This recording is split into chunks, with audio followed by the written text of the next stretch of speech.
ಹರೇ ಕೃಷ್ಣ. ಕುಂತಿದೇವಿ ಪ್ರಾರ್ಥನೆಯ 3ನೆಯ ಭಾಗ ಇದು. ಮೊದಲ ಭಾಗದಲ್ಲಿ ಅಂತರ್ಯಾಮಿಯಾಗಿಯೂ ಬಾಹ್ಯ ರೂಪದಲ್ಲಿಯೂ ಇರುವ ಅಣುವಿನಲ್ಲೂ ಇರುವಂಥ ಕೃಷ್ಣನ ಒಂದು ಇರುವಿಕೆಯನ್ನು ನಾವು ಕೇವಲ ಭಕ್ತಿ ಯೋಗದಿಂದ ತಿಳ್ಕೊಳ್ಬೋದು ಅಂತ ಹೇಳಿದ್ದೆ. 2ನೆಯ ಭಾಗದಲ್ಲಿ ಕೃಷ್ಣನ ಒಂದು ಸೌಂದರ್ಯವನ್ನು ಹಾಗೂ ಅವನ ಅನೇಕ ಹೆಸರುಗಳನ್ನು ಕುಂತಿ ಸ್ತುತಿ ಮಾಡ್ತಾಳೆ. ಈಗ ಇವತ್ತು 3ನೆಯ ಭಾಗದಲ್ಲಿ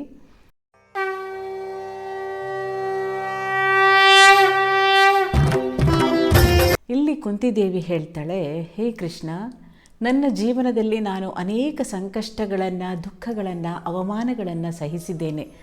ಈಗ ರಾಜ್ಯ ಯುದ್ಧದಲ್ಲಿ ಗೆದ್ದು ರಾಜ್ಯ ನಮಗೆ ಸಿಕ್ಕಿದೆ.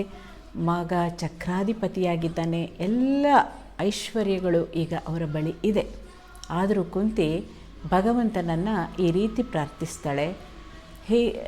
ಹೇಳ್ತಾಳೆ ಅವಳು, ವಿಪದಃ ಸಂತು ತಾಶಶ್ವ ತತ್ರ ತತ್ರ ಜಗದ್ಗುರು ಅಂತ ಹೇಳ್ತಾಳೆ. ಹೇ ಜಗದ್ಗುರು ಕೃಷ್ಣನೇ, ನನಗೆ ಜೀವನದಲ್ಲಿ ಪದೇ ಪದೇ ವಿಪತ್ತುಗಳು ಬರಲಿ, ಕಷ್ಟಗಳು ಬರಲಿ, ಈ ಸುಖಕ್ಕಿಂತ ನನಗೆ ಅದು ಜಾಸ್ತಿ ಇರಲಿ ಅಂತ ಅವಳು ಹೇಳ್ತಾಳೆ. ಇದು ಎಂಥವರಿಗೂ ಆಶ್ಚರ್ಯ ಆಗುತ್ತಲ್ಲ. ಎಲ್ಲರೂ ಸಾಮಾನ್ಯವಾಗಿ ದೇವ್ರ ಹತ್ರ ಪ್ರಾರ್ಥನೆ ಮಾಡೋದು, ನಮ್ಮ ಕಷ್ಟಗಳನ್ನ ದೂರ ಮಾಡು, ನಮಗೆ ಒಂದು ಸುಖವಾಗಿ ಯಾವ ಕಷ್ಟಗಳು ಬರದಂತೆ ನೋಡ್ಕೊ, ಈ ಥರನೇ ತಾನೇ ಸಾಮಾನ್ಯವಾದ ಒಂದು ಪ್ರಾರ್ಥನೆ. ಆದರೆ ಕುಂತಿ ಜೀವನದಲ್ಲಿ ಕಷ್ಟಗಳು ಬರಲಿ, ವಿಪತ್ತುಗಳು ನನಗೆ ಬರಲಿ ಅಂತ ಕೇಳ್ಕೊಳ್ತಾಳೆ. ಏನು ಹಾಗಾದರೆ ಕುಂತಿ ಅಷ್ಟೊಂದು ಬುದ್ಧಿಹೀನಳ? ಈ ರೀತಿ ಕೇಳ್ಕೊಳ್ಳೋಕ್ಕೆ ಕಷ್ಟ ಬರಲಿ ಅಂತ ಯಾರಾದರೂ ಕೇಳ್ಕೊತಾರ ಅಂತ ಅಂದ್ಕೋಬೋದು. ಆದರೆ ಕುಂತಿ ಮಹಾ ತಿಳುವಳಿಕೆ ಉಳ್ಳವಳು, ಆಧ್ಯಾತ್ಮಿಕ ಜ್ಞಾನವನ್ನು ಉಳ್ಳವಳಾದ್ರಿಂದ ಅವಳು ಕೇಳ್ತಾಳೆ.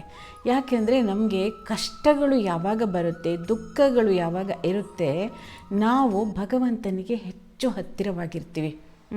ಯಾವಾಗ ಆರಾಮಾಗಿದ್ದಾಗ ಅವನು ನಮ್ಮ ಮನಸ್ಸಿಂದ ದೂರ ಆಗಿರ್ತಾನೆ. ನಮಗೆ ತುಂಬ ತೊಂದರೆ ಇದ್ದಾಗ ಭಗವಂತನ ಸ್ಮರಣೆ ನಮ್ಮಲ್ಲಿ ಸದಾ ಜಾಗೃತ ಆಗಿರುತ್ತೆ. ಯಾವಾಗ ನಾವು ಭಗವಂತನ ಸ್ಮರಣೆಯಲ್ಲಿ ಸದಾ ಇರ್ತೀವಿ, ಖಂಡಿತವಾಗಿಯೂ ನಾವು ಮತ್ತೆ ಈ ಭೌತಿಕ ಲೋಕದಲ್ಲಿ ಹುಟ್ಟುವ ಸಂದರ್ಭ ಬರೋದೇ ಇಲ್ಲ. ನಾವು ಭಗವಂತನ ಧಾಮವನ್ನು ಪ್ರವೇಶಿಸ್ಬೋದು. ಅದಕ್ಕೋಸ್ಕರ ಕುಂತಿ, ನನಗೆ ಕಷ್ಟಗಳೇ ಬರಲಿ, ಆಗ ನಿನ್ನ ಸ್ಮರಣೆ ನನಗೆ ಯಾವಾಗಲೂ ಇರುತ್ತೆ. ಎಲ್ಲಿ ಈ ಸುಖ ಆರಾಮದ ಬದುಕಿನಲ್ಲಿ ನಿನ್ನ ಮರೆವು ನನಗೆ ಉಂಟಾಗ್ಬಿಡುತ್ತೆ ಅಂತ ಕುಂತಿ ಇಲ್ಲಿ ಕೇಳ್ಕೊಳ್ತಾಳೆ. ಅದೇ ರೀತಿ ಅವಳು ಹೇಳ್ತಾಳೆ, ಭವತೋ ದರ್ಶನಂ ಯಸ್ಯಾತ್ ಅಪುನಃ ಭವದರ್ಶನಂ ಅಂತ ಹೇಳ್ತಾಳೆ. ಆ ರೀತಿ ಇದ್ದರೆ ಮಾತ್ರ ನಮಗೆ ಭಗವಂತನ ಒಂದು ನೆನಪು ನಮ್ಮಲ್ಲಿ ಸದಾ ಇರ್ತದೆ ಅಂತ. ಹಾಗೆ ಅಂತ ಹೇಳಿ ನಾವು ಪೌರಾಣಿಕದಲ್ಲಿ ನೋಡೋದಾದರೆ ಕಂಸ ಕೃಷ್ಣನ ಯಾವಾಗಲೂ ದ್ವೇಷ ಮಾಡ್ತಿದ್ದ, ಕೃಷ್ಣನ ನಾಶ ಮಾಡಬೇಕು ಅಂತ ಅವನು ಬಯಸಿದ್ದ. ಅದಕ್ಕಾಗಿ ಎಷ್ಟು ರಾಕ್ಷಸರನ್ನು ಕಳಿಸಿದ್ದ, ಪೂತನಿ, ಬಕಾಸುರ, ಎಷ್ಟೋ ರಾಕ್ಷಸರನ್ನ ಅವನು ಕಳಿಸಿದ್ದ. ಯಾಕೆ? ಕೃಷ್ಣನಿಂದ ನನ್ನ ಜೀವಕ್ಕೆ ತೊಂದರೆ ಇದೆ, ಸಾವಿದೆ ಅನ್ನೋ ಉದ್ದೇಶಕ್ಕೋಸ್ಕರ. ಆ ರೀತಿ ಅವನು ಯಾವಾಗಲೂ ಕೃಷ್ಣನ ಸ್ಮರಣೆಯಲ್ಲೇ ಇದ್ದ. ಅವನು ದ್ವೇಷಿಸ್ತಿದ್ದ ಏನೋ ನಿಜ, ಆದರೆ ಸ್ಮರಣೆ ಮಾತ್ರ ಅದು ಸದಾ ಕೃಷ್ಣಂದೇ ಆಗಿತ್ತು, ಭಯದಿಂದ. ಅದೇ ರೀತಿ ರಾವಣ ಕೂಡ ಅಷ್ಟೇ. ಎಷ್ಟೋ ಜನ ಹೇಳಿದರು, ರಾಮ ತುಂಬ ವೀರಾದಿವೀರ, ನೀನು ಸೀತೆಯನ್ನು ಕೊಟ್ಟು ಬಿಡು, ಇದರಿಂದ ತುಂಬ ನಿನ್ನ ವಿನಾಶ ಆಗುತ್ತೆ ಅಂತ ಹೇಳಿದ್ರು ರಾವಣ ಒಪ್ಪಿಲ್ಲ. ಆದರೆ ಮನಸ್ಸು ಸದಾ ರಾಮನ ಧ್ಯಾನವನ್ನು ಮಾಡ್ತಿತ್ತು. ಹಿರಣ್ಯಕಶಿಪು ಆದರೂ ಅದೇ ಭಕ್ತ ಮಗ ಪ್ರಹ್ಲಾದ ತುಂಬ ಭಗವಂತನ ಭಕ್ತ, ಇವನು ಭಗವಂತನ ದ್ವೇಷಿ. ಆದರೆ ಇವನ ಈ ನಡವಳಿಕೆಯಿಂದ ಅವನು ಸದಾ ಈ ಬಗ್ಗೆನೇ ಚಿಂತನೆಯನ್ನು ಮಾಡ್ತಾಯಿದ್ದ. ಭಗವಂತನನ್ನು ಅದು ದ್ವೇಷದಿಂದಾದರೂ ಸರಿ, ಯಾವ ರೀತಿಯಲ್ಲಾಗಲಿ ಅಲ್ಲಿ ಸ್ತುತಿ ನಡೀತಾ ಇದೆ, ಅವರೆಲ್ಲರಿಗೂ ಒಂದು ಗತಿ ಪ್ರಾಪ್ತವಾಗುತ್ತೆ. ಅಂತಹದ್ರಲ್ಲಿ ನಾವು ಭಕ್ತಿಯಿಂದ, ಪ್ರೇಮದಿಂದ ಭಗವಂತನನ್ನು ಸ್ತುತಿ ಮಾಡಿದರೆ ಅದೆಷ್ಟು ಲಾಭಕರ ಇರಬಹುದು ಅನ್ನೋದನ್ನು ನಾವಿಲ್ಲಿ ಕುಂತಿಯ ಒಂದು ಪ್ರಾರ್ಥನೆಯಿಂದ ನಾವು ತಿಳ್ಕೊಬೋದು. ಅದೇ ರೀತಿ ಅವಳು ಮುಂದಿನ ಶ್ಲೋಕದಲ್ಲಿ ಹೇಳ್ತಾಳೆ, ಜನ್ಮೈಶ್ವರ್ಯ ಶ್ರುತ ಶ್ರೀಭಿರೇದಮಾನ ಮದ ಪುಮಾನ್ ನ ಏವರ್ಹತಿ ಅಭಿದಾತುಂ ತ್ವಾಂ ಅಕಿಂಚನ ಗೋಚರಂ ಅಂತ ಹೇಳುವ ಈ ಶ್ಲೋಕದಲ್ಲಿ ಕುಂತಿ ಹೇಳ್ತಾಳೆ, ನಾವು ಒಂದು ಜನ್ಮೈಶ್ವರ್ಯ, ಒಂದು ಒಳ್ಳೆಯ ಕುಟುಂಬದಲ್ಲಿ ನಮ್ಮ ಜನನ, ಒಂದು ಸ್ಥಿತಿವಂತ ಕುಟುಂಬದಲ್ಲಿ, ಹಾಗೆ ಐಶ್ವರ್ಯ, ನಮ್ಗೆ ಯಾವುದಕ್ಕೂ ಕಮ್ಮಿ ಇರೋದಿಲ್ಲ. ಅಷ್ಟು ಐಶ್ವರ್ಯವಂತ ಕುಟುಂಬದಲ್ಲಿ ಜನಿಸಿ, ಜೊತೆಗೆ ಶ್ರುತ, ನಾವು ಅತ್ಯುತ್ತಮ ಶಿಕ್ಷಣ ನಮಗೆ ಸಿಕ್ಕಿ, ಮತ್ತು ಶ್ರೀ ಬಿ, ಉತ್ತಮ ದೈಹಿಕ ಸೌಂದರ್ಯವೂ ನಮಗಿದ್ರೆ, 4 ಒಳ್ಳೆಯ ಕುಟುಂಬ, ಐಶ್ವರ್ಯ, ಉನ್ನತವಾದ ಶಿಕ್ಷಣ ಮತ್ತು ಸೌಂದರ್ಯ, ಇಷ್ಟು 4 ನಮ್ಮಲ್ಲಿ ಇದ್ದರೆ ಇದು ನಿಜವಾಗ್ಲೂ ಅರ್ಹತೆ ಅಂದರೆ ಇದು ನಿಜವಾಗ್ಲೂ ಭಗವಂತನ ಪಡೀಲಿಕ್ಕೆ ಅನರ್ಹತೆಗಳಾಗ್ತದೆ ಕೆಲವು ಸಲ. ಏಕೆಂದರೆ ಯಾವಾಗ ಇದು ಇಷ್ಟು ನಮ್ಮಲ್ಲಿ ಇರುತ್ತೆ, ಸಹಜವಾಗಿ ಮದಹ, ಅಹಂಕಾರ, ನಾವು ಯಾರಿಗೇನು ಕಡಿಮೆ, ನನಗಿಷ್ಟೆಲ್ಲ ಇದೆ ಅನ್ನುವಂಥ ಒಂದು ಅಹಂ ನಮಗೆ ಖಂಡಿತವಾಗಲಿ ಬರುತ್ತೆ. ಅದು ಭಗವಂತನ ಸಮೀಪಿಸಲಿಕ್ಕೆ ತೊಂದರೆಯಾಗುವಂಥ ವಿಷಯಗಳು ಅಂತ ಕುಂತಿ ಇದನ್ನು ಹೇಳ್ತಾಳೆ. ಹಾಗಾದರೆ ಬಡವರು, ಇದೆಲ್ಲ ಕಡಿಮೆ ಇರುವವರು, ಶ್ರೀಮಂತಿಗೆ ಕಮ್ಮಿ ಇರುವವರು, ನೋಡಲಿಕ್ಕೆ ಚೆನ್ನಾಗಿಲ್ಲದವರು, ದೈಹಿಕವಾಗಿ ತೊಂದರೆ ಇರುವವರು, ಇವರೆಲ್ಲರೂ ಹಾಗಾದರೆ ಭಗವಂತನ ಹತ್ತಿರ ಸಮೀಪ ಆಗಲಿಕ್ಕೆ ಯೋಗ್ಯತೆ ಉಳ್ಳವರ ಹಾಗಾದರೆ ಅಂತ ಅಲ್ಲ. ಯಾರು ಪ್ರಾಮಾಣಿಕವಾದ ನಿಷ್ಠೆಯಿಂದ ಭಕ್ತಿಯುತ ಜೀವನವನ್ನು ನಡೆಸಿದವರಿಗೆ ಮಾತ್ರ ಭಗವಂತ ಪ್ರಾಪ್ತಿ ಆಗುತ್ತೆ ಅನ್ನೋದನ್ನು ಕುಂತಿ ಇದರಲ್ಲಿ ಹೇಳ್ತಾಳೆ. ನಾವು ಎಷ್ಟು ರಾಜರುಗಳನ್ನ ನೋಡ್ಬೋದು.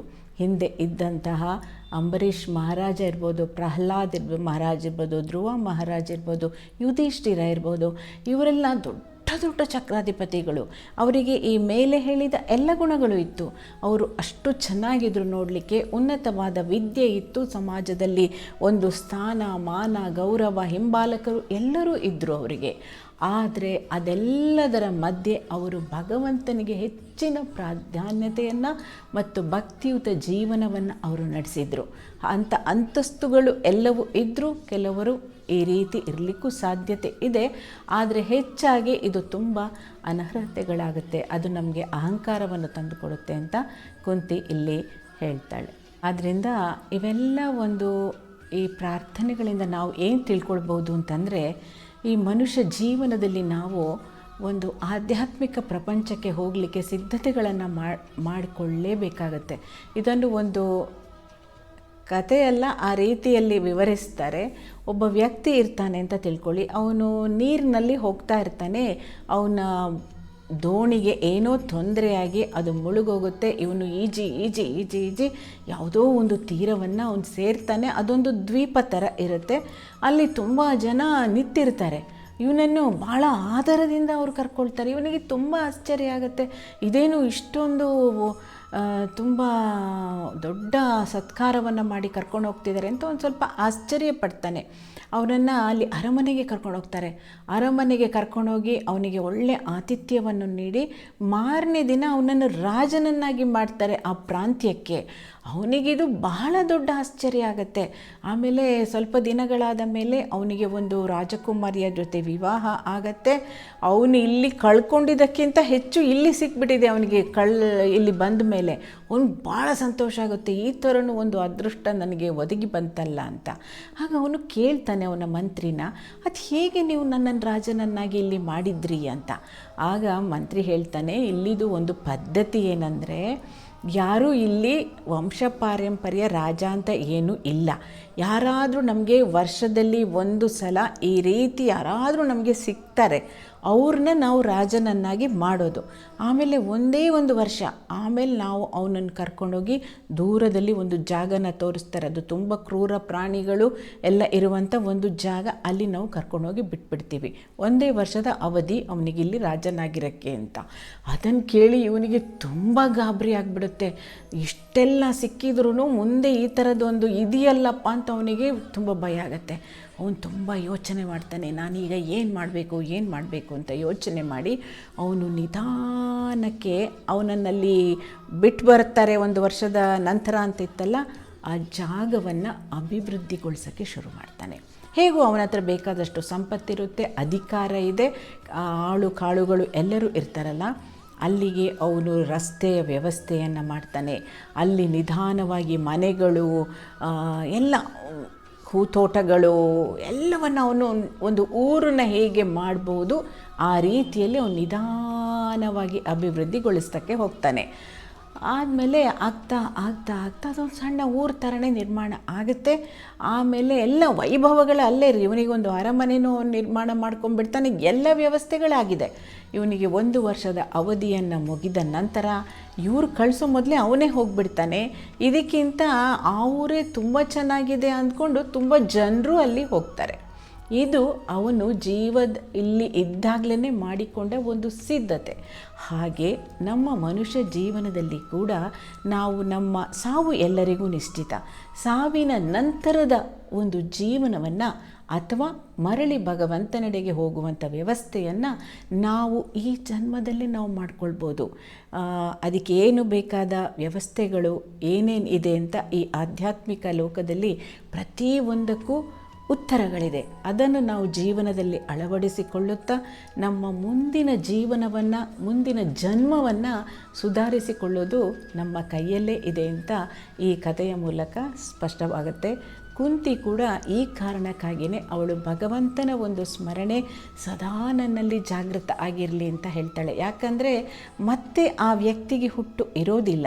ಯಾರು ನಿರಂತರ ಭಗವಂತನ ಸ್ಮರಣೆಯಲ್ಲಿ ಇರ್ತಾರೆ ಅವರಿಗೆ ಮತ್ತೆ ಹುಟ್ಟುವ ಅವಶ್ಯಕತೆ ಇಲ್ಲ ಅನ್ನೋದು ಈ ಒಂದು ವಿಷಯಗಳಿಂದ ಸ್ಪಷ್ಟವಾಗುತ್ತೆ. ಹರೇ ಕೃಷ್ಣ.